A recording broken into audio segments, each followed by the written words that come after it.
à l'automne 2026. Merci, Monsieur le ministre, merci. Monsieur le député Saint-Anne pour 13 minutes 4 secondes, s'il vous plaît.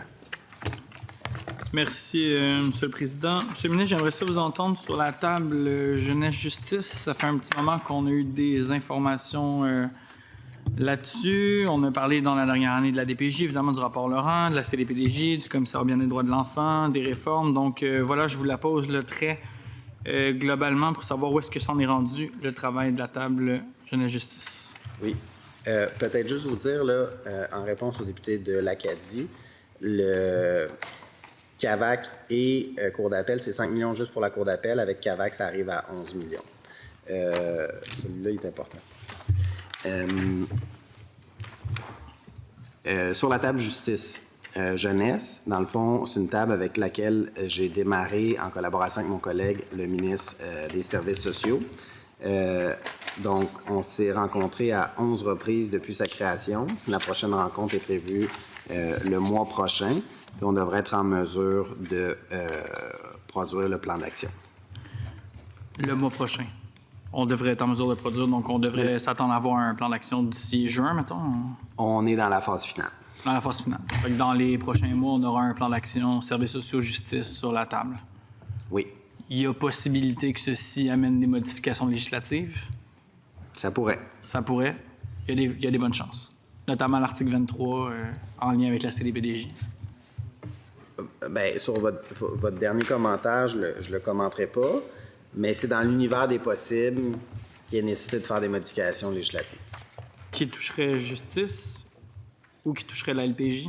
Bien, qui toucherait, dans le fond, on est en table jeunesse pour la loi sur la protection de la jeunesse. OK. Donc, il y a des sections de la loi sur la protection de la jeunesse qui relèvent du ministre de la Justice. Il y a des sections de la loi sur la protection de la jeunesse qui relèvent du ministre responsable des services sociaux. Autrement dit, un projet de loi que vous porteriez ou que votre collègue, le ministre des Services sociaux, porterait? Autrement dit. Vous savez, peu importe qui est le porteur, le gouvernement peut désigner n'importe quel ministre pour porter cela. L'objectif, c'est de réduire les délais, d'améliorer les pratiques et notamment de limiter la judiciarisation. Parce qu'on l'a vu, là, vous savez, depuis 2015, il y a beaucoup d'intervenants du réseau de la DPJ qui ont quitté à cause de la fusion des CIS et des CIUS. D'ailleurs, le ministre des Services sociaux en parlait à la période des questions aujourd'hui suite à une question. Ce que ça a amené comme phénomène, notamment, c'est une surjudiciarisation de certains dossiers. Et là, ça crée un embarque au niveau de la Cour. Alors, comment est-ce qu'on peut faire pour travailler d'une façon où, avant la judiciarisation des dossiers, ou s'il y a judiciarisation, comment est-ce qu'on fait pour qu'il y ait de la médiation, conférence de règlement, d'autres méthodes alternatives? C'est pas tout qui a besoin de passer au tribunal. Merci, M. le Président. Donc, on sera dans l'attente du plan d'action de la table. Question tableau de bord en délai judiciaire. M. le ministre, je vous ai parlé de ça l'année passée, du fait qu'on devrait se doter, vous devriez vous doter d'un tableau de bord pour avoir différents indicateurs, notamment eu égard au délai là, pour obtenir une date dans différentes causes ou le nombre dont vous en avez parlé, vous, là, du taux de fermeture suite à l'entente avec la juge Rondeau, etc. Où est-ce que ça en est, ça? Parce que c'est très utile au dossier de la famille, par exemple. Moi, j'avais le dossier de la famille. On voyait exactement le nombre de places créées mois par mois. On voit ça aussi dans le réseau de la santé. Le ministre de la Santé s'y réfère souvent. Vous et votre gouvernement, vous êtes quand même friands de tableau de bord. Alors, je me demandais quand est-ce qu'on allait l'avoir, notre fameux tableau de bord en justice. Bien, écoutez, sur le tableau de bord, on travaille toujours. Ce qui est important, c'est que, en collaboration avec les tribunaux, on est dans une situation de moderniser le système de justice pour faire en sorte de réduire le plus possible les délais, d'amener de la célérité, de l'efficacité, pour réduire autant les délais en matière criminelle qu'en matière civile. Puis les différentes réformes législatives qu'on met en place vont dans ce sens-là. Médiation obligatoire, petite créance. D'ailleurs, exemple à la Cour du Québec en matière criminelle et pénale, il axe beaucoup, notamment avec la nomination du juge Labrie, sur la facilitation, la super-facilitation. Chacun des districts est mis à contribution. Mais notre plus grand enjeu, c'est bien souvent Montréal, où il y a le plus de dossiers, où il y a le plus d'activités judiciaires. Donc, on n'a pas, pour l'instant, vous dites que vous travaillez là-dessus. Là, question, qui travaille là-dessus directement à votre ministère? Puis est-ce qu'on a un échéancier? Là? On va-tu voir ça d'ici la fin de votre mandat, 26? C'est quelque chose qui est vraiment sur les cartons ou c'est plus une idée que vous étudiez, mais pas vraiment? Dans le rapport annuel, on publie les données. Alors, on travaille aussi avec les tribunaux à développer des indicateurs aussi pour faire en sorte d'identifier adéquatement. Nos systèmes informatiques au ministère de la Justice aussi sont je dirais, expérimentés. Alors... Autrement dit, pas tout de suite, là. Je ne retiendrai pas mon souffle pour le tableau des délais judiciaires. Bien, exemple, on travaille avec les tribunaux. Puis, ce qui est surtout important, c'est qu'il n'y a pas de bris de service. Puis, l'ensemble des données sont publiées dans le rapport annuel. J'aimerais aussi vous entendre sur le suivi de l'entente que vous aviez eue avec la juge Rondeau. Vous nous avez parlé des objectifs que vous aviez à l'époque, taux de fermeture 1.1, délai médian. Vous avez une mise à jour, j'imagine, pour nous, sur où est-ce qu'on en est rendu suivant l'entente que vous avez conclue? Bien, écoutez, on a procédé à la nomination de l'ensemble des juges. Il y a une très bonne collaboration de la part de la Cour du Québec. Je pense que tout le monde est conscient que c'est une responsabilité qui est partagée, la question des délais. Alors, à la fois par la magistrature, par le DPCP, par les avocats de la défense, mais également par le ministère de la Justice. Puis, il faut travailler ensemble à titre de partenaire. Donc là, on est présentement en train de déployer, vous vous souvenez quand on a fait le projet de loi 54, les pôles de coordination régionaux, et notamment le fait que la Cour du Québec va pouvoir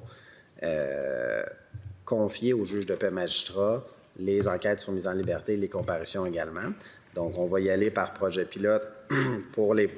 Spécifiquement, le taux de fermeture, l'avez-vous à jour? Vous visiez 1.1, là, on est rendu où? Spécifiquement, cette question-là avec l'entente, c'est un de vos objectifs. Bien, le taux de fermeture s'améliore. Le fait qu'on a eu 7 nouveaux juges à Montréal également,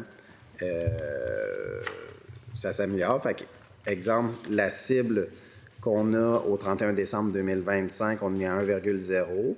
Et là, actuellement, au 31 janvier, on est à 0,95. Fait qu'il nous reste un 0.1, 0.15. Oui, à aller chercher là-dessus. Mais c'est sûr que le temps que les nominations rentrent en fonction, tout ça, puis il y a une question d'organisation du côté de la Cour, mais je sais qu'ils travaillent fort pour atteindre ces objectifs-là. Également, le délai médian, oui. médian à atteindre aussi, le taux de fermeture. Le tôt de fermeture, c'est un des éléments qui est très important. L'avez-vous, la mise à jour du délai médian? Vous aviez une volonté de 212 jours? Actuellement, on est encore à 305 jours. Ce qu'on vise, c'est 212 jours. Donc là, c'était un peu plus compliqué. Là. Vous étiez à 300. Là, vous êtes à 305, fait que vous n'allez pas... à la signature de l'entente, on est à 307. Là, on est à 305. OK. Est-ce que vous êtes satisfait de l'accélération? Pardon? Est-ce que vous êtes satisfait qu'on ait gagné 2 jours en 2 ans? Bien, moi, je pense qu'on devrait gagner beaucoup plus de jours que ça. Je suis d'accord avec vous, M. le ministre. Le ministère de la Justice a nommé des juges, a mis des ressources, on a déposé des projets de loi, on met en place des pôles de comparution, on a davantage de pouvoir, on a mis en place la table justice. Comme je le dis souvent, c'est pas le ministre de la Justice qui fait les rôles, qui assigne les juges puis qui fixe les horaires de travail. Non. Puis si je le faisais, vous me diriez, c'est à l'encontre de l'indépendance judiciaire. Vous avez lu dans mes pensées, M. Bon. Mais là, nous, du côté du ministère de la Justice, on fait tout ce qui est en notre pouvoir pour donner les outils pour que ça fonctionne. Alors, c'est une question de partenariat. On s'est parlé dans les 2 dernières années de la possibilité d'un poste de juge à Coudjouac. J'aimerais ça vous entendre sur l'évolution de vos pensées là-dessus. Vous étiez quand même assez réceptif et ouvert. Mais moi, je suis toujours réceptif à ça. Voyez-vous, on avait... quand je suis arrivé comme ministre de la Justice, on avait 10 postes de juge en Abitibi. J'en ai rajouté 2 et j'en avais un 3e de se rendre à 13 pour lequel on n'a pas été capable de le combler. Le juge en chef m'a demandé que plutôt que de le rouvrir en Abitibi, d'en faire un poste exclusivement destiné à la cour itinérante, mais basé à Laval pour avoir un plus grand nombre de bassins de candidats. Le juge a été nommé, je crois, l'hiver dernier, il me semble, ou avant Noël. En janvier. En janvier, donc il est destiné exclusivement à la cour itinérante. Et lorsqu'il n'est pas dans le Nord, il fait dans le fond les urgences de la cour itinérante.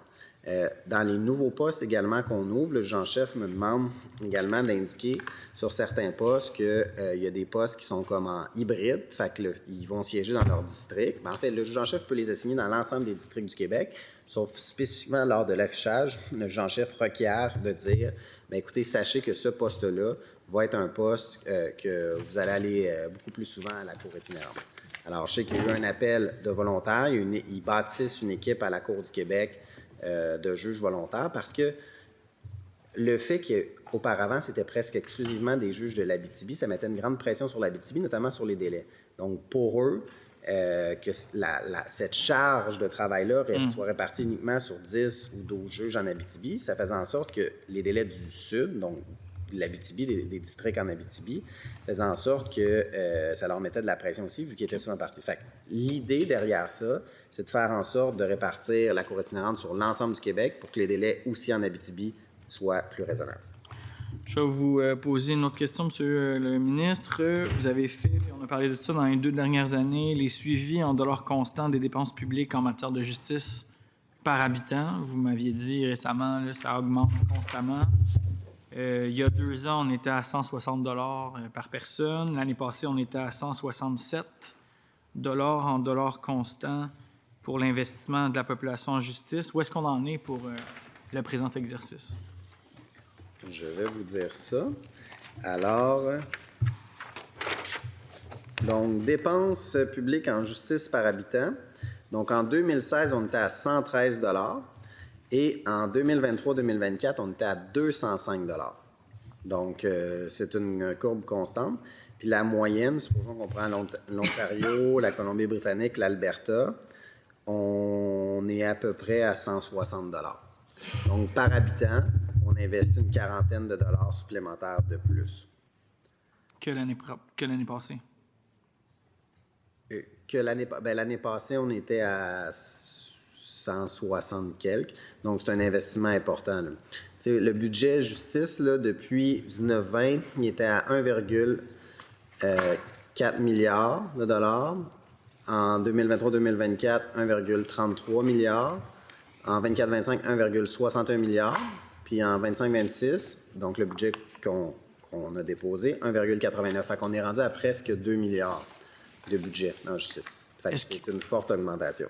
C'est-il possible, M. le ministre, de déposer la méthodologie des chiffres pour qu'on puisse le contre-vérifier? C'est un calcul que vous avez puis que vous pouvez rendre transparent? C'est les chiffres du budget. Tout simplement divisé par le nombre de populations, c'est le même que vous le faites, règle de 3. C'est ça? En dollars courants, en dollars constants? Ah oui, comparé avec les autres problèmes. Oui, mais quand vous comparez par habitant, c'est le budget divisé par le nombre d'habitants. OK. C'est comme ça que vous calculez? Fait que par rapport à l'inflation ou au rajustement de l'inflation, on parle du même dollar ou on parle du dollar avec l'inflation, ce qui fait en sorte que vous avez automatiquement une augmentation de votre budget? Mais non, mais Merci, M. le ministre. Je dois céder la parole.